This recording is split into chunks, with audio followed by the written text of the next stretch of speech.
Hello guys, welcome back to Cine glimpse. ఈరోజు మరో interesting glimpse రివ్యూతో అయితే మళ్ళీ మీ ముందుకు వచ్చేసాం. అదే ద మోస్ట్ అవైటెడ్, ఎప్పటి నుంచో అప్డేట్స్ రాక ఫైనల్గా నిన్న రాత్రి అయితే రిలీజ్ అయిందనమాట. ఎన్టీఆర్ ప్రశాంత్ నీల్ కాంబినేషన్లో వస్తున్న డ్రాగన్ మూవీ గ్లిమ్స్. ఇది 4 minutes పైగా ఉంది ఈ గ్లిమ్స్. అండ్ ఈ గ్లిమ్స్లో ఒక స్టోరీ చెప్పడానికి ట్రై చేశారు. అండ్ ప్రశాంత్ నీల్ గారు కొంచెం తెలివిగా ఏంటంటే ముందే అసలు సినిమా బ్యాక్ డ్రాప్ ఏంటి అన్నది ఈ గ్లిమ్స్ లో ఒక టోటల్ ఐడియా అయితే ఇచ్చారనమాట. అండ్ ఈ గ్లిమ్స్ చూశాక నాకేమనిపించింది, ఇందులో నాకేం నచ్చింది, నాకేం నచ్చలేదు పాయింట్లు ఎక్కువ ఉన్నాయి, నచ్చినవి కూడా ఉన్నాయి. కానీ ఏమేమి నచ్చలేదు, ఏమేమి నచ్చాయని డీటెయిల్ గా డిస్కస్ చేసుకుందాం. మా రివ్యూస్ అన్ని చాలా హానెస్ట్ గా ఉంటాయి. పబ్లిక్ టాక్ ని బట్టి మేము ఒక రివ్యూని డిసైడ్ చేస్తాము. అది హిట్ ఆ ఫ్లాప్ యావరేజా, అది సినిమాలకే కాదు రివ్యూస్ కూడా అలానే ఉంటుంది అనమాట. హానెస్ట్ రివ్యూస్ కావాలంటే సినీ గ్లిమ్స్ కి వెంటనే సబ్స్క్రైబ్ చేసుకోండి. ఎవరికి పార్షియల్ రివ్యూస్ అయితే ఇవ్వం. So please do like, subscribe to Cine glimpse. ఇలాంటి ఇంట్రెస్టింగ్ వీడియోస్ అన్ని కేవలం మీకు సినీ గ్లిమ్స్ లో దొరుకుతాయి. ఇంకా లేట్ చేయకుండా అసలు మనకి ఆ గ్లిమ్స్ లో ఏ ఉంది, ఎలా ఉంది, ఏమేం చేశారు అన్న పాయింట్స్ అయితే క్లియర్ గా డిస్కస్ చేసుకుందాం, పదండి. సో ఇప్పుడు గ్లిమ్స్ లో ప్రశాంత్ నీల్ గారు చెప్పిన స్టోరీ ఏంటి? సో అసలు బ్రిటిష్ వాళ్ళు మనల్ని ఎందుకు పాలిచ్చారు, దేనికోసం పాలిచ్చారు, ఒక సబ్స్టెన్స్ గురించి చెప్పారు. అదేదో డ్రగ్ సబ్స్టెన్స్ అనుకుంటా, దాని గురించి బ్రిటిష్ వాళ్ళు మనల్ని పాలిచ్చారు. సో 1947లో వాళ్ళు ఇండియా నుంచి వదిలి వెళ్ళిపోయినప్పుడు ఆ సబ్స్టెన్స్ ను కూడా వదిలేసి వెళ్ళిపోయారు. అండ్ దాని మీద డిఫరెంట్ కైండ్స్ ఆఫ్ మనుషులు వచ్చి ఆధిపత్యం చలాయించారు. అండ్ ఈ సబ్స్టెన్స్ ని తయారు చేసేవి 2 parts గా విడిపోయాయి. ఒకటి బర్మా సైడ్, ఒకటి ఆఫ్ఘనిస్తాన్ సైడ్.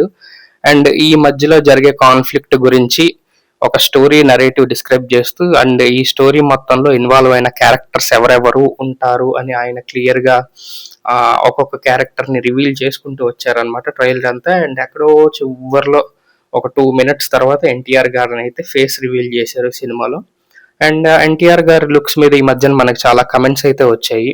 ఆయన సన్నగా అయిపోయి, ఫేస్ సన్నగా అయిపోయి, ఏంటి ఇలా ఉన్నాడు ఎన్టీఆర్ అన్న కొన్ని భయంకరమైన కమెంట్స్ అయితే వచ్చాయి. ఆయనకి నిజంగా ఏమైనా డిసీజ్ వచ్చిందని. కానీ ట్రైలర్ ఈ గ్లిమ్స్ చూశాక ఓకే, పర్వాలేదు అనిపించింది. ఆయన లుక్స్ కానీ, ఆయన అటైర్ కానీ. అండ్ అంతే, ఇంకా regular Prashanth Neel template movie ఇది. సో ట్రైలర్ ఒక గ్లిమ్స్ లో స్టోరీ మొత్తం చెప్తూ లాస్ట్ లో ఎన్టీఆర్ గారి చేత డైలాగ్ చెప్పించి, నాకైతే బాగుంది, గ్లిమ్స్ అయితే నచ్చింది. ఎన్టీఆర్ గారిని చూపించిన విధానం కానీ, ఆ డైలాగ్స్ కానీ, బ్యాక్గ్రౌండ్ మ్యూజిక్ కానీ, సినిమాటోగ్రఫీ కానీ అవన్నీ బాగున్నాయి. But it's a typical Prashanth Neel template film అనమాట. అండ్ ఇప్పుడు ఇక్కడ దాకా అన్ని బాగున్నాయి. కానీ నాకు మేజర్ ప్రాబ్లం ఏంటంటే, ట్రైలర్ చూస్తున్నంతసేపు నాకు సలార్ గుర్తొచ్చింది, KGF 1 గుర్తొచ్చింది, KGF 2 గుర్తొచ్చింది. అదే బ్యాక్ డ్రాప్ లో వెళ్తాయి ఇలా అయిన సినిమాలన్నీ. సో ట్రైలర్ చూసినప్పుడు కొత్తగా ఏం అనిపిదు. మనకి ఆ టెంప్లెట్ మనకు ఆల్రెడీ అలవాటు అయిపోయిన టెంప్లెట్ కాబట్టి ఓకే, ఒకటి ఏదో ఉంటుంది, దానికోసం ఒకడు వస్తాడు, ఫైట్ చేస్తాడు, ఇదే టెంప్లెట్ లో ఉంటుంది.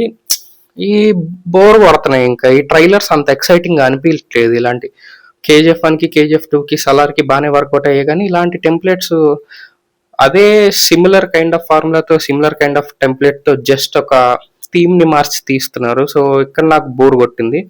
అండ్ అది పాత ట్రైలర్స్ అన్ని గుర్తొచ్చేసాయి అనమాట. అండ్ మేజర్ నాకు ఇంకో ప్రాబ్లం ఏంటంటే, ట్రైలర్ లో ఎన్టీఆర్ గారిని ఫుల్ లెంత్ షాట్ చూపిలేదు ఎక్కడ.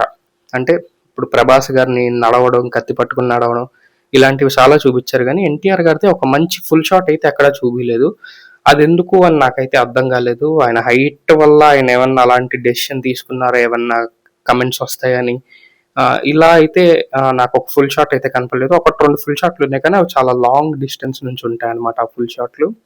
ఓవరాల్ గా అయితే నాకు గ్లిమ్స్ అయితే నచ్చింది. బట్ సిమిలర్ టెంప్లెటెడ్ స్టోరీ, అంటే ఆల్రెడీ సలార్ లో, KGF లో ఇదే టెంప్లెట్ లో చూసి జస్ట్ ఆ థీమ్ అయితే మారుస్తారు. KGF లో గోల్డ్, సలార్ లో ఒక ఫ్రెండ్షిప్ రిలేటెడ్ కాన్సర్ అన్న కాన్సెప్ట్, ఇందులో ఒక డ్రగ్ సబ్స్టెన్స్ గురించి. ఇదే థీమ్ మారుతా ఉంది. టెంప్లెట్ అయితే అదే జానర్ లో ఉంటుంది అంట. టెంప్లెట్ అంతా అదే జానర్ లో ఉంది. సినిమా కూడా మోస్ట్లీ అలానే ఉంటుంది. అంటిల్ అన్లెస్ ఈయన దాన్ని ఏదన్నా లింక్ చేయడానికి ట్రై చేస్తే సలార్ ని కానీ, KGF ని కానీ కొంచెం ఎక్సైటింగ్ గా మారుతుంది అని అనుకుంటున్నాను. మీకేమనిపించింది గ్లిమ్స్ చూశాక? మీకే పాయింట్స్ అయితే నచ్చే గ్లిమ్స్ లో కింద కమెంట్స్ లో చెప్పండి అనమాట. మీకు ఓవరాల్ గా ఎన్టీఆర్ గారి గ్లిమ్స్ సాటిస్ఫై చేసిందా లేదా? లూగర్ గా, ఎన్టీఆర్ గారి క్యారెక్టర్ పేరు లూగర్ అనమాట సినిమాలో. మీకు ఎలా అనిపించింది కింద కమెంట్స్ లో చెప్పండి. అండ్ ఈ రివ్యూ మీద కూడా మీ ఒపీనియన్ కింద కమెంట్స్ లో చెప్పండి. ఈ వీడియో కానీ మీకు నచ్చితే ఒక లైక్ అండ్ ఒక సబ్స్క్రైబ్ చేయండి. ఇలాంటి ఇంట్రెస్టింగ్ వీడియోస్ అన్ని సినీ గ్లిమ్స్ లో ఇంకా చాలా వస్తాయి. So please do like, subscribe to Cine Glimpse. Thank you, bye.